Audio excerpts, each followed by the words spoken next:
All right, guys, now we're on to the conventional deadlift. Okay, so the deadlift can be done a lot of different ways. I don't necessarily recommend the barbell as a start, just because it generally has to be a little heavier in order for you to start doing it at the proper height for a barbell. So I recommend starting with a kettlebell or even some dumbbells, things like that, just getting the form and the technique of it down. The way that this is different from a squat is it's a hinge, not a squat. So most of the movement is going to be in the hip joint.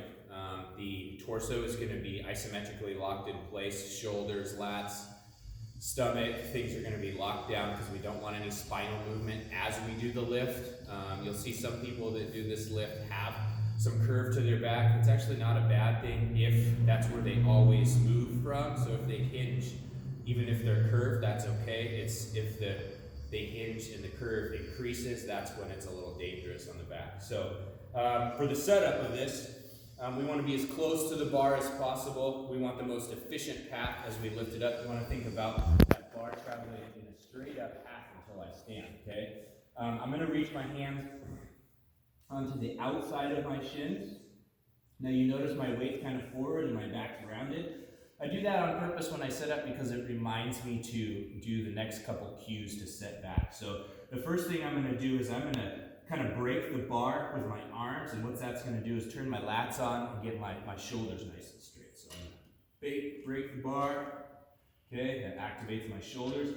The next technique is the wedge, so I'm going to wedge back, and what that does is it makes me want to feel backwards, but it preloads the bar and gets me ready to lift. The last thing I'm going to do is that brace, so I'm going to act like there's a belt around my girdle, and I'm going to push on it, and then I'm going to squeeze my glutes to a stand. When I go down, I'm going to push my hips towards the back wall and replace it. And I'm going to do it again. So shoulders, wedge, brace, hips, and then shoot the hips back. Okay? So that's the deadlift technique. Now, a couple common mistakes are going to be around the shoulders and not wedging properly. So what you'll see, if the shoulders loosen, okay, even if I get a good wedge and I don't tighten my shoulders round through the top and I feel a lot of uncomfortable pressure. Okay? So again, breaking that bar handle, you can practice on a stick or something else. We're taking that handle and we're breaking it. And that's how we create that tension. Okay, so again, grabbing the bar, breaking it, and then driving through the top. Okay? The second common mistake I see is people not wedging far enough, and so their hips elevate first.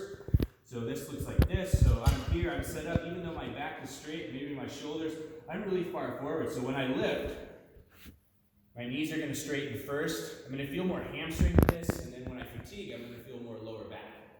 Okay, we want the work to be spread out between the whole posterior chain. So to wedge, we're going to really set into that weight, and we're going to just make this an exercise in and of itself. So we're just going to wedge back, and you're going to get a lot of tension when you do that well. Okay, if you have people that aren't doing that very well, you can make that a warm-up exercise just for them to do it a little bit better. Thanks, guys. That's the deadlift.